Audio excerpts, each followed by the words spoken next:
Assalamualaikum warahmatullahi wabarakatuh. Waalaikumsalam warahmatullahi wabarakatuh. Halo. Kembali lagi kawan pajak. Bertemu kita dalam acara edukasi perpajakan KPP Bayora.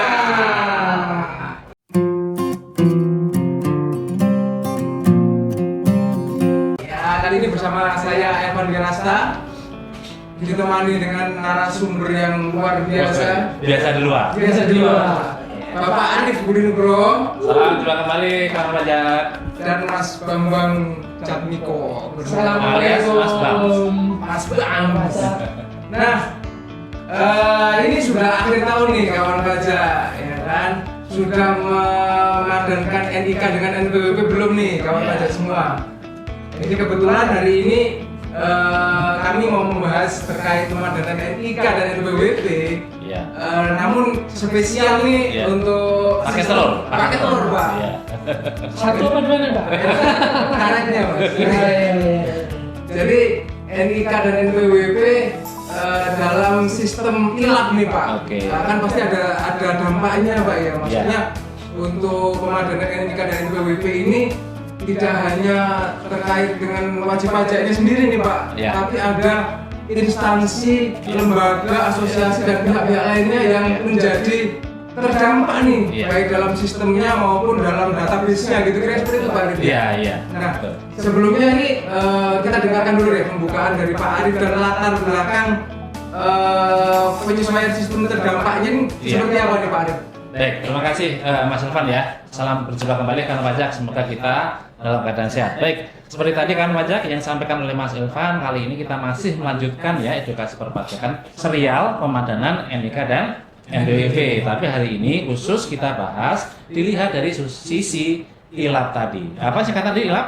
Instansi, lembaga, asosiasi, dan pihak lainnya yang tentunya akan terdampak dengan adanya kebijakan di sini. Baik, karena pajak dan teman-teman sekalian ya, kita sampaikan bahwa seperti kita ketahui bersama bahwa dengan aturan-aturan yang ada nanti akan dibahas lebih detail ya Mas Bambang, aturan apa saja yang melatar belakangi pemberlakuan NIK sebagai NPWP ya. Tentunya ini akan berpengaruh kepada semua pihak, tentunya untuk kita sendiri ya sebagai wajib pajak orang pribadi dan bagi para ILAP tadi. Para ILAP tadi siapa? Yaitu pihak-pihak atau badan-badan tertentu yang selama ini memang ya menggunakan data NPWP dalam kegiatan usahanya. Mungkin ada perbankan, mungkin ada jasa leasing, jasa keuangan, termasuk instansi pemerintah dan yang lainnya. Nah, selama ini para ILAP ini kan menggunakan database NPWP yang lama. Berapa digit yang lama? 15 digit ya kawan pajak. Nah, dengan aturan ini nantinya semua akan berubah menjadi 16 digit. Tentunya para ILAP ini harus mulai prepare, melakukan assessment nih. Perubahan-perubahan apa saja yang harus dipersiapkan untuk menyambut implementasi secara penuhnya, apakah database-nya, apakah jenis formulirnya misalnya, kemudian sistem aplikasinya dan lain sebagainya. Tentunya sudah harus kita mitigasi dan harus kita prepare lebih dini lebih bagus. Mungkin itu latar belakangnya. Mungkin minimal kotaan di formulir tambah 1 berarti Pak ya. Betul. Kalau selama ini formulirnya manual kan kalau Iya. ngisi NPWP kan kotaknya 15 Iya, formulir ya. betul. Minimal seperti itu. Ya, jadi semua perlu penyesuaian. Ya, kita kembali lagi Pak ya terkait Iya. kita ingatkan lagi ke teman-teman pajak ini terkait dasar hukumnya nih, Iya. Mas Bambang. Dasar hukumnya ini terkait pemadanan NIK dan NPWP ini gimana nih Mas Bambang? Oke. Asal mulanya nih Mas.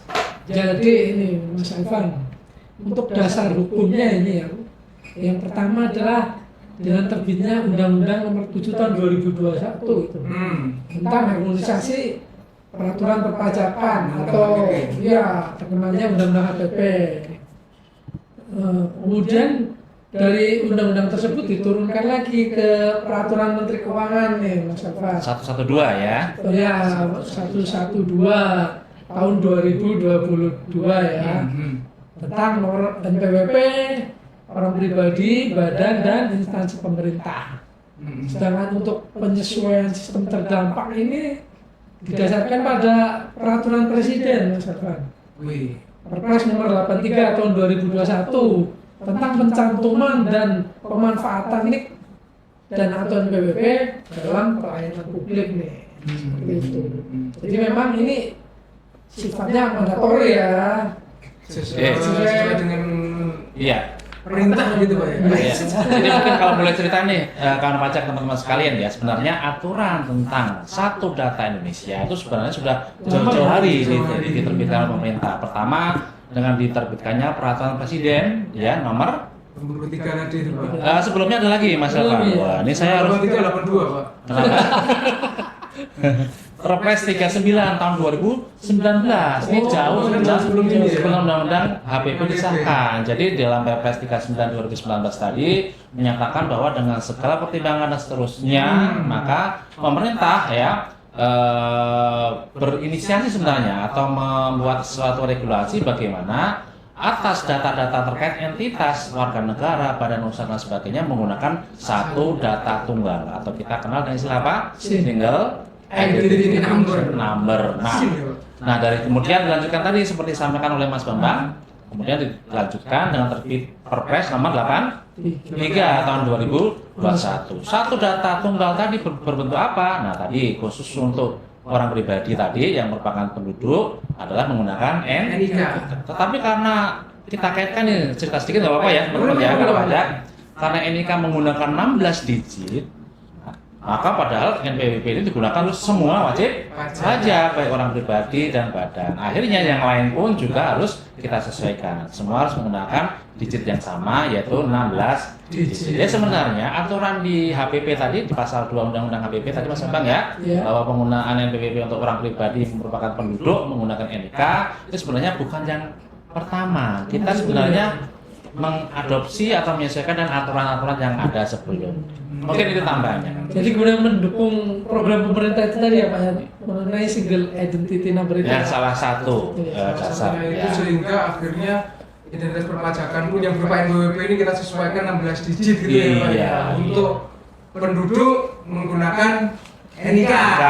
Selain penduduk Menyesuaikan, Pak. Tapi menjadi 16 gitu Pak Iya. ya.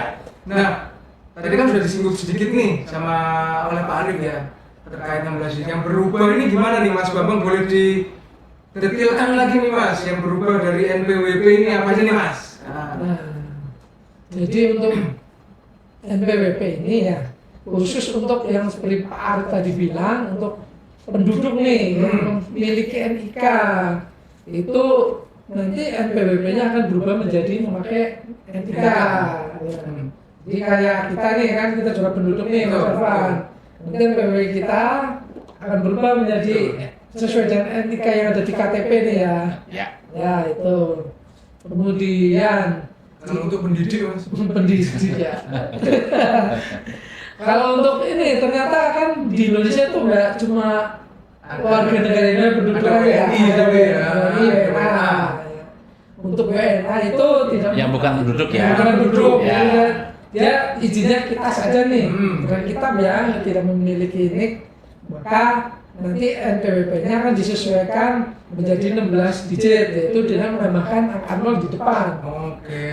Ya. Sedangkan untuk badan hukum dan lembaga instansi pemerintah itu sama seperti yang Wajib pajak badan ya. Iya, wajib pajak badan, Badan. instansi pemerintah.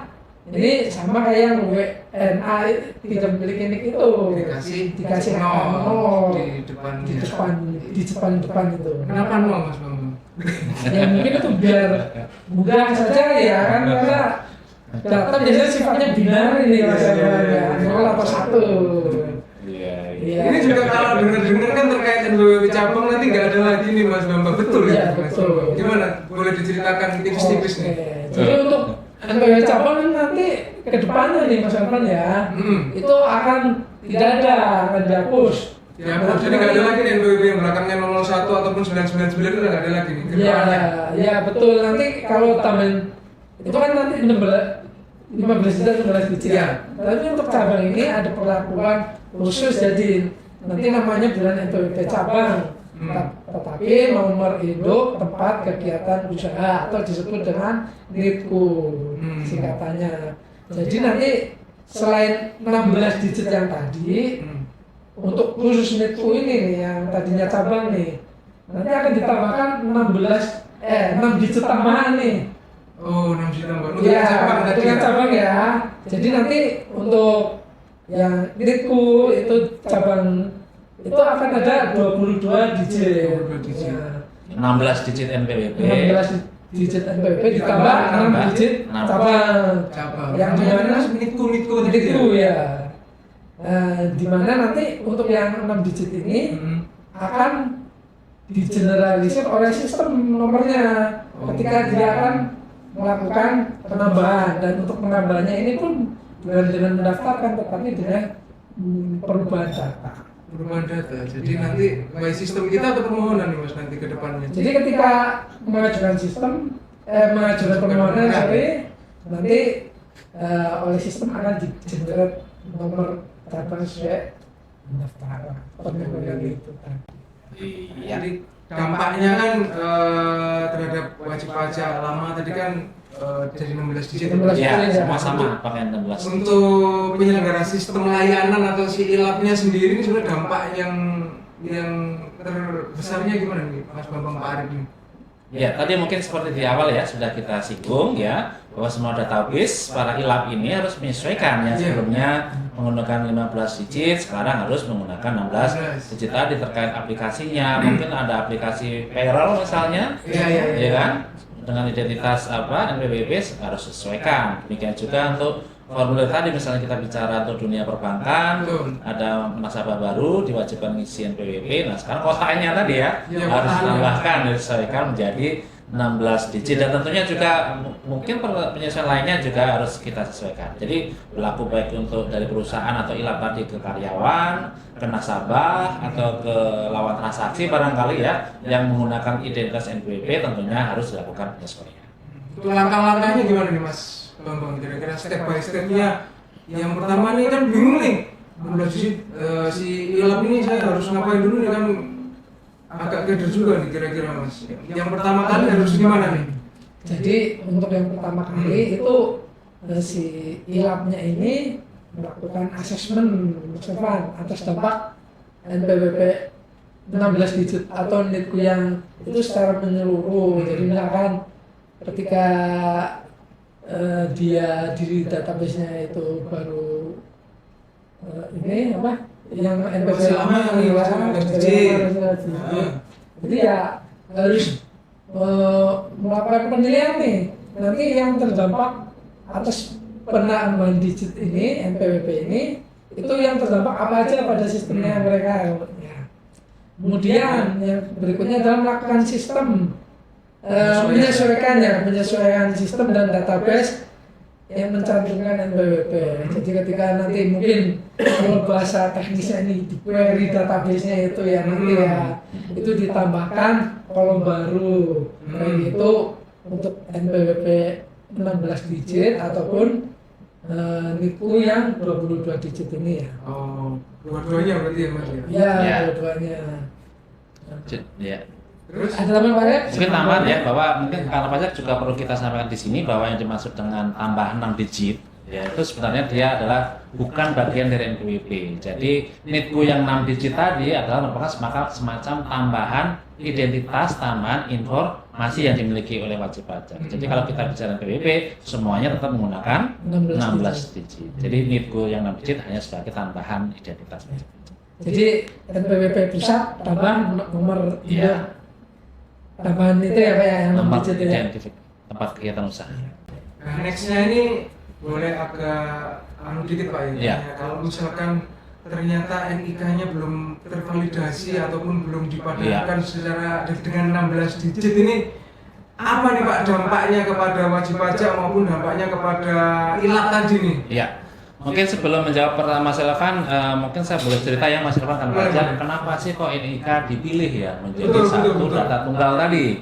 Bahwa kita ketahui bersama ya bahwa dalam penerbitan NIK ini melalui suatu proses yang cukup prudent ya kalau menurut saya ya.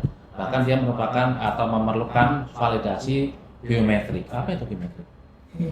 Data. Ketika kita bayangkan ketika kita mendaftar NPWP, kita harus datang sendiri, ya perlu capil, nanti kita difoto, ya kan?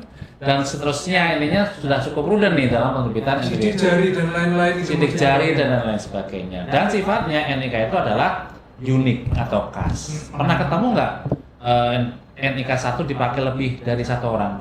Nggak ada kan? Nggak ada. Karena mereka adalah atau NIK itu adalah data yang sifatnya cukup unik, jadi cukup pas lah ya kalau kita gunakan sebagai identitas semua institusi, semua penduduk di Indonesia termasuk untuk kepentingan perpajakan. Nah, kemudian yang kedua ya, nah diperlukan NIK ini tadi karena yang dimiliki oleh penduduk Indonesia semua adalah NIK ya, sehingga semua data misalnya data-data keuangan, data-data non keuangan nantinya akan bisa diintegrasikan misalnya. Nah, kalau kita lihat nanti kita bahas di sesi berikutnya mungkin Mas Irfan, Mas Bambang terkait tadi ILAP wajib menyampaikan data dan seterusnya. Nanti kita akan lebih bahas lebih detail ya di sana. Data apa saja sih yang sudah masuk ke DJP tadi? Antara lain misalnya data tentang data perbankan, nasabah perbankan, data tentang properti, data tentang kepemilikan kendaraan dan sebagainya, termasuk PLN tadi ya. Maka semua dapat diintegrasikan ya dengan berdasarkan data tunggal yaitu menggunakan NPWP. Nah, sekarang pertanyaan Mas Elvan nih, bagaimana nih jika ternyata nih sampai dengan hari ini masih ada nih NIK yang belum terpadankan atau belum bisa kita lakukan validasi. Nah, langkahnya beberapa akan pajak ya. Pertama, kalau kita akan memadankan NIK kita pribadi ya sebagai wajib orang pribadi, yang paling mudah adalah dengan melalui saluran DJP online. Ya, saya rasa sampai hari ini yang paling simpel ya kalau kita akan melaksanakan secara individual adalah seperti itu. Nah, kemudian apabila ada permasalahan ya tentunya bisa dikonfirmasikan ya ke KPP terkait, atau memang kalau masalahnya adalah di data kependudukan maka bisa diselesaikan di Dukcapil. Karena sebenarnya data NIK yang dimiliki oleh DJP sebenarnya adalah mengambil atau dikirim dari Dukcapil. Sehingga jika ada kesalahan NIK, kesalahan nama misalnya, saya Arif pakai E. Ketika di NIK saya di KTP saya nggak ada E-nya, saya ngurusnya bukan ke KPP, tetapi ke Dukcapil dan seterusnya. Itu jika permasalahannya adalah terkait individu. Nah, terkait ILAP, nah di ILAP ini juga diberikan ini kawan pajak ya, suatu saluran yang saya rasa cukup memudahkan. Tapi di sana ada syarat-syaratnya ya. Jadi intinya pemadanan atau validasi NIK menjadi NPWP di sini juga bisa dilakukan oleh para ILAP. Ada beberapa saluran di sana. Nah, dalam prakteknya atau saluran tadi mungkin Mas Bambang bisa menambahkan melalui apa saja? Iya, kalau untuk yang ILAP tadi ya, Ya. itu bisa melalui saluran elektronik, dapat berupa portal pelayanan. Oke, jadi kita masuk ke https portal NPWP ya bisa. Kemudian melalui web service atau application programming interface. Wah, canggih bahasa Mas Bambang. Nah, Ini khusus ILAP ini, Pak Arif. Khusus ILAP, Maksudnya ya. bisa massal gitu mungkin ya Pak ya. Artinya misalkan data bank itu kan punya nasabah berapa ratus ribu, Iya. jutaan nasabah gitu, itu bisa diwakili oleh dipadankan via tadi aplikasi portal-portal tadi itu Pak ya. Betul. terus tadi yang Arif bilang DJP online ya, kalau untuk yang Sifatnya, ya. perorangan individu gitu kan kita bisa ngecek data kita udah benar atau belum sih gitu. Iya, Melalui iya. DJP online. Kemudian ada satu lagi nih, Apa itu? melalui SLDK. Tapi ini untuk khusus unit eselon Kementerian Keuangan. Oh, khusus ya. Kementerian Keuangan ya. Ya kan seperti kita nih, mereka kan ada unit eselon lain, eselon satu Kementerian Keuangan yang memberikan layanan publik nih. Seperti kayak KPPN kan, Oh, iya, kita betul. gajian nih kan. Betul. Mereka juga kan melakukan pemadanan terhadap ini kan ya, programnya seperti itu. Kemudian saluran elektronik tadi, ILAP itu bisa melakukan pemadanan NIK NPWP ini dengan cara datang secara langsung ke KPP-nya. Kemudian yang terakhir adalah melalui penyedia jasa aplikasi perpajakan, PJAP. Ya. Itu yang ketiga itu gimana tuh? Iya, tidak masalah. Jadi Gini ya. Pak, kalau boleh saya nanya lagi nih, kalau misalnya nih ya, Mhm. kita nggak tahu nih Pak sebagai wajib pajak nih ya, Iya. kita nggak tahu apakah kita sudah divalidkan via Ya. ILAP ini Iya. atau gimana, atau kalau sudah divalidkan via ILAP-nya perlu kita cek individu nggak nih Iya. Pak? Ya, justru itu pertanyaan bagus sekali Mas Irfan dan kanal pajak ya. Jadi ketika kita menjadi karyawan sebuah kilap tadi misalnya kan kita sudah diuruskan istilahnya tadi ya, divalidasikan, dipadankan oleh perusahaan tempat kita bekerja misalnya, maka langkah atau proses yang akan dilakukan oleh DJP adalah akan dipadankan jika jika NIK-nya sudah sesuai. Ya. Dan di samping itu juga bahwa kita yang melakukan pemadanan itu secara secara sistem ya, dengan catatan tadi bahwa tidak ada permasalahan terkait NIK-nya. Jadi kalau tidak ada permasalahan perbedaan nama, kemudian NIK-nya sudah benar, otomatis akan langsung kita cek di DJP online kita, statusnya adalah valid. Yang menjadi permasalahannya Mas Elvan, ini para ilham banyak nih tadi untuk nasabah mungkin jumlahnya nggak hanya ratusan tapi sampai ribuan dan seterusnya. Maka pasti ya kemungkinan besar nih ya di antara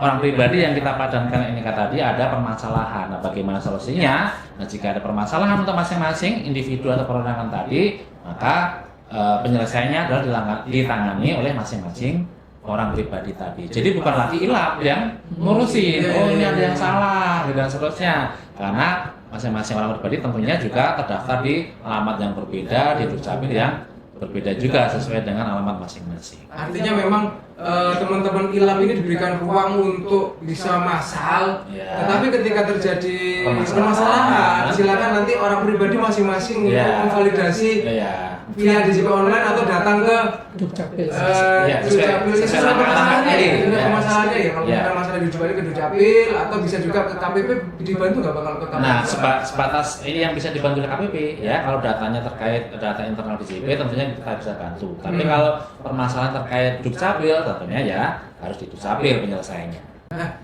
ini ada beberapa pertanyaan juga nih Pak dari teman-teman ilap ya, teman. Mungkin pemotong dan pemungut Pak ya. Kan ini NIK jadi NPWP gitu Pak ya. Nah, ini apakah otomatis semua orang yang punya NIK itu menjadi ber-NPWP atau gimana Pak? Maksudnya mungkin gini, mungkin ada pemotong nih Pak, saya bayar pakai tenaga honor gitu ya, kita kasih orang pribadi honor, kita minta NPWP-nya, atau kita dikasih nomor KTP nih Pak. Nah, bagaimana sih teman-teman ini meyakini apakah ini NPWP-nya, NIK-nya ini adalah NPWP atau bukan, atau otomatis semua NIK yang disodorkan sama orang pribadi ini adalah NPWP Pak? Ini pertanyaan kondisi sekarang atau kondisi to be? Kondisi tubinya nih Pak ke depannya kan mulai berlaku 2024 nih Pak untuk NIK menjadi NPWP nya. Nah, ini kan mungkin ada, kalau yang sudah ber-NPWP mestinya kan bener ya, tapi kan ketika ditanya dikasih nomor KTP aja gimana nih Pak langkah-langkahnya Pak? Ya, jadi ini pertanyaan bagus juga, pertanyaan apa istilahnya revolusi bukan ya? Pertanyaan visioner. Ya, nanti kalau pajak ya mungkin sekali lagi ya kita tegaskan di sini, ketika ya NPWP penduduk Indonesia atau orang pribadi penduduk Indonesia menggunakan NIK, apakah berarti semua penduduk Indonesia adalah dianggap sebagai NPWP karena sudah menggunakan sebagai wajib pajak, gitu kan? Jawabannya adalah tidak atau belum tentu. Ya, NPWP akan diaktifkan dulu. Ya, sekali lagi NIK akan terlebih dahulu dilakukan pengaktifan sebagai NPWP jika sudah memenuhi persyaratan. Jadi nanti ke depan kondisi yang akan datang tahun depan NPWP statusnya ada dua ya. Ada yang NIK tanpa atau belum diaktifkan sebagai NPWP dan NIK yang juga berlaku sebagai NPWP. Nah, ketika nanti sesi berikutnya juga ya karena pajak, dan mungkin di awal tahun depan barangkali kita sampaikan tentang taxpayer portal tadi, bahwa nanti semua aplikasi perpajakan kita, entah itu SPT Masa pasal 21 yang kemarin kita gunakan apa? ISPT yang kemarin kita gunakan Ibupot, unifikasi kita gunakan saluran tersendiri, kemarin kita menggunakan aplikasi e-faktur, kita gunakan saluran tersendiri. Nantinya begitu Kortex kita sudah running, maka kepada wajib pajak akan diberikan satu akun ya dan kita sebut dengan taxpayer portal, di mana wajib pajak bisa melakukan tadi kewajiban pasal 21 dan seterusnya melalui satu akun saja. Nah, tentunya dalam mungkin seperti yang kita lakukan sekarang ini Mas Irfan, ketika kita masuk Ibupot, kita masuk SPT masa pasal 21. Begitu kita input NPWP, otomatis secara sistem akan cross check. Kita cek NPWP langsung cross check. Nah, ini gambaran saya, ini harapan saya ke depan ya, begitu nanti NIK sudah berlaku sepenuhnya menjadi NPWP, tentunya secara sistem akan di cross check. Oh, NPWP ini sudah aktif belum sebagai NPWP? Ini kan sudah aktif belum sebagai NPWP? Ini karena sudah aktif ya. Apakah NIK juga sudah diaktifkan sebagai NPWP? Jadi saya rasa secara sistem dengan tadi ada data tunggal, data terintegrasi, status NIK-nya apakah sudah aktif belum? Saya rasa atau ini harapan kita ya, tentunya sudah diakomodir dari di semua aplikasi perpajakan kita. Jadi nggak perlu khawatir Mas. Jadi nanti akan diaktifasi terlebih dahulu baru bisa digunakan Pak. Iya. Baru aktif. Baru berlaku sebagai NPWP. Nah, kembali lagi nih mungkin tambahan Mas Irfan bahwa nanti ketika sudah aktif sebagai NPWP, kondisi to be setelah konteks nanti kita running, walaupun sudah aktif sebagai NPWP, NIK tadi juga posisinya adalah atau dibagi menjadi dua kondisi. Yang satu adalah NIK aktif sebagai NPWP yang ada kewajiban perpajakan. Kemudian yang kedua, NIK kita registrasi only ya, aktif sebagai NPWP tapi tidak ada kewajiban perpajakan. Ini kalau posisi sekarang ini yang menyelesaikan pertanyaan besar kita selama ini Mas Irfan, misalnya nih ada istri ya kan? Istri punya NIK enggak? Ada, tapi kemudian kewajiban perpajakannya digabung dengan suami. Saat ini gimana solusinya? Kita masih ini ya, walaupun solusi beberapa sudah kita tawarkan. Nah, ke depan dengan kondisi seperti ini misalnya untuk NIK istri tadi akan diaktifkan sebagai NPWP tetapi tanpa kewajiban perpajakan. Jadi ketika kita ngisi SPT gitu kan, oh bu direksinya ibu-ibu gitu kan. Kemudian kewajiban perpajakan ibu tadi digabung dengan suami, maka kita cukup input NIK ibu tadi, langsung muncul identitas nama ibu tadi. Walaupun kewajiban perpajakannya digabung dengan suaminya, gitu Pak. Jadi kembali lagi secara garis besar kondisi to be, nanti NIK bisa diaktifasi menjadi NPWP atau tidak. Ketika diaktifasi dibagi lagi menjadi dua, apakah ada kewajiban perpajakan atau ada sifatnya hanya di registrasi. Jadi secara database perpajakan ada ya, tetapi untuk kewajiban perpajakannya tidak ada. Antara yang tadi karena contohnya mengikut suami tadi, contohnya istri ikut ya. Suami. Jadi untuk ini nggak diterbitkan cabang dengan itku tadi Pak.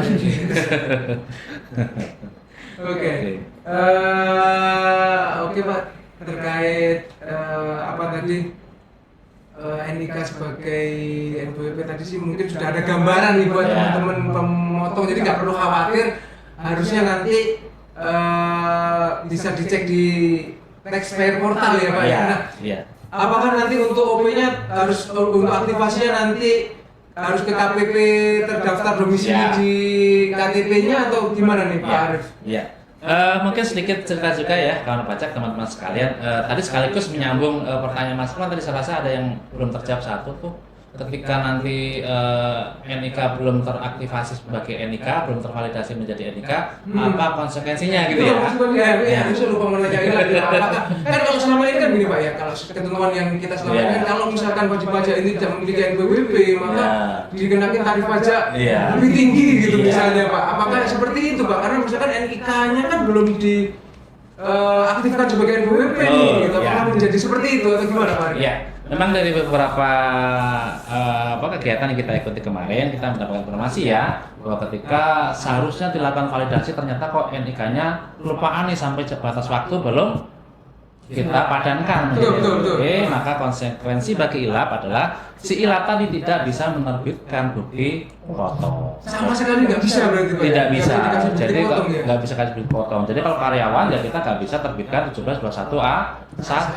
Kalau untuk pegawai tidak tetap dan sebagainya kita tidak bisa menerbitkan bukti potong PPh pasal 21. Nah, terkait tadi konsekuensi yang kita selama ini ya, jika ada kewajiban pemotongan pemungutan di mana transaksi tidak punya NPWP kan sekarang kena sanksi kenaikan ya. Iya. NPWP pasal 21 kena berapa persen kenaikannya? 20%. Untuk pasal 23 100% dan sebagainya. Nah, saat ini tentunya belum ada ketentuannya ya kan pajak ya. Tapi kita harapkan ya mudah-mudahan bisa menyesuaikan. Tapi tentang pastinya apakah ada kenaikan atau tidak, tetap kita menunggu ketentuan yang lebih berkekuatan hukum itu. Itu yang pertanyaan yang tadi sambung dari pertanyaan. Terus tadi pertanyaan berikutnya apa? Jadi lupa saya. Saya juga lupa. Enggak. Kalau misalkan belum NIK-nya ternyata belum aktif sebagai NPWP, nanti sebelumnya itu harus ke KPP aktivasi atau ada semacam portal layanan untuk aktivasi dengan mudah gitu loh. Nah, kan Ya, ini kembali lagi pertanyaannya, ini kondisi saat ini atau to be atau masa transisi atau posisi kapan ini pertanyaannya nih? Kalau saat ini seperti apa, Pak? Nah, kalau saat ini tentunya ya secara database kita mengikuti kondisi yang ada. Jadi ketika satu orang wajib pajak orang pribadi maksudnya dia merupakan wajib pajak yang aktif, kemudian diaktifkan atau divalidasikan atau dipadankan NIK sebagai NPWP, maka tentunya NPWP tadi akan berlaku menjadi NPWP full yang dengan kewajiban perpajakan ketika konteks sudah running. Itu pertanyaannya. Nah, kemudian terkait yang lainnya tentunya seharusnya juga mengikuti kondisinya. Misalnya ada seorang mahasiswa, dia terima beasiswa, padahal secara kewajiban objektifnya belum memenuhi. Sebenarnya tidak wajib kan punya NPWP, tapi karena mau terima beasiswa, maka wajib punya NPWP. Nah, ketika si mahasiswa tadi memang secara kondisi ya kan pajak memang belum memenuhi juga, maka ketika NIK diaktifkan sebagai NPWP tentunya juga akan mengikuti kondisi sesuai dengan keadaan subjektif dan objektifnya sesuai keterangan tadi. Jadi tetap harus diaktifasi juga, tapi tetap diaktifasi. Hanya terregister saja mungkin tanpa kewajiban atau kurang lebih seperti itu ya.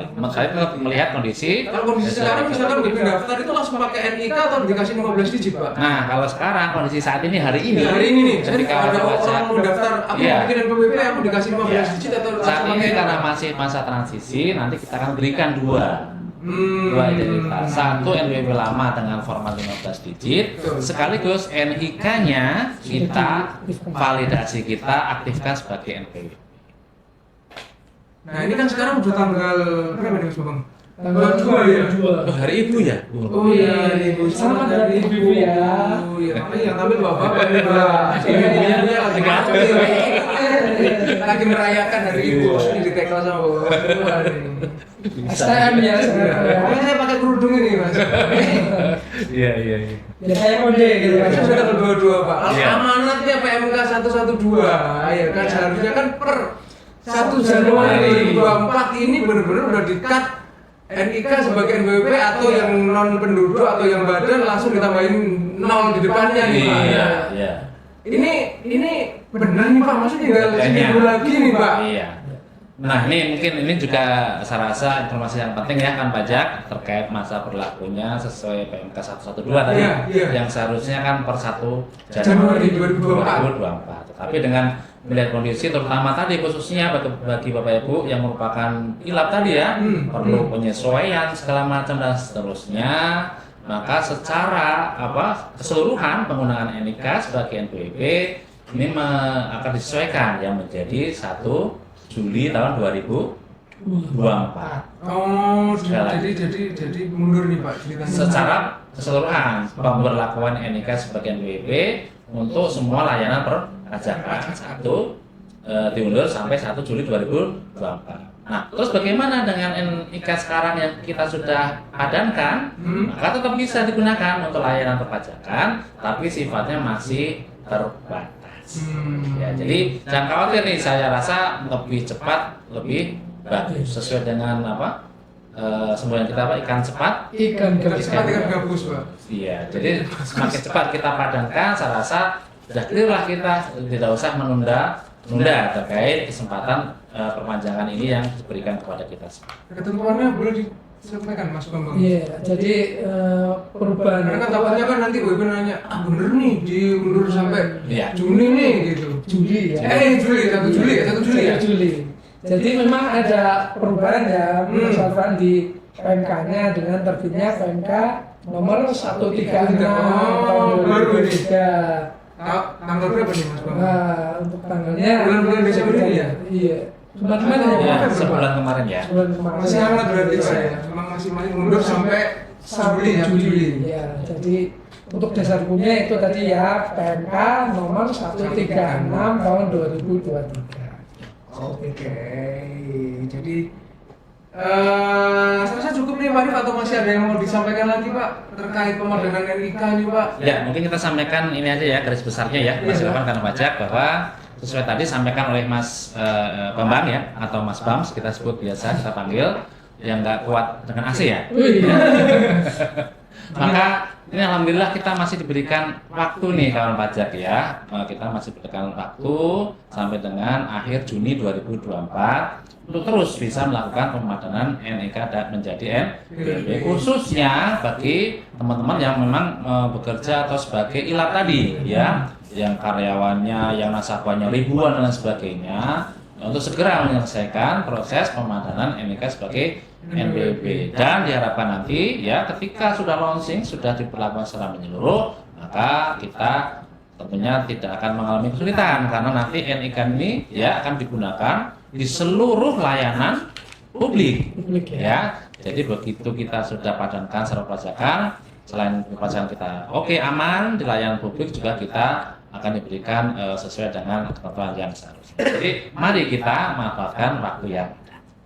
Jadi sekian edukasi kita hari ini kawan pajak ya. Jangan lupa meskipun ada kelonggaran nih Ya, ada di meskipun ada kelonggaran sampai dengan 1 Juli 2024, segera bagi teman-teman ilat juga nih bisa pakai portal atau PJAP maupun buat orang pribadi, silakan akses di online-nya untuk cek apakah NPWP dan NIK-nya sudah dipadankan nih. Betul. Cek Betul sekali. apakah tandanya sudah valid atau belum. Begitu kira-kira valid ya. Kalau kan warnanya apa?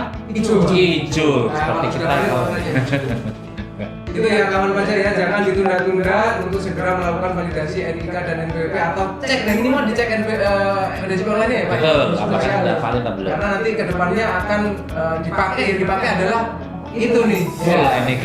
Full NIK yang dipakai terkait kewajiban perpajakan maupun layanan publik lainnya seperti itu kawan pajak. Oke, cukup sudah edukasi kita hari ini. Terima kasih sudah menyaksikan kita hari ini. Ya kan, jangan lupa apabila masih ada kesulitan pertanyaan atau apapun terkait perpajakan, khususnya KPP, wajib pajak KPP Badan Narkoba Asing, jangan ragu untuk menghubungi helpdesk KPP Badan Narkoba Asing, bisa via telepon, bisa via WhatsApp di nomor berapa Mas Bambang?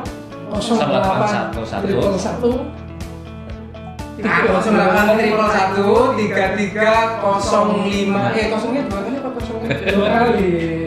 Lagi berapa? 08 111 3300 053. Oke, atau via email juga bisa. Nanti kita akan jawab, atau ya datang langsung ke main-main ke KPP Badura ya Pak. Betul. Ketemu sama kami KPP Pajak. Oke, terima kasih wajib pajak. Salam sehat selalu.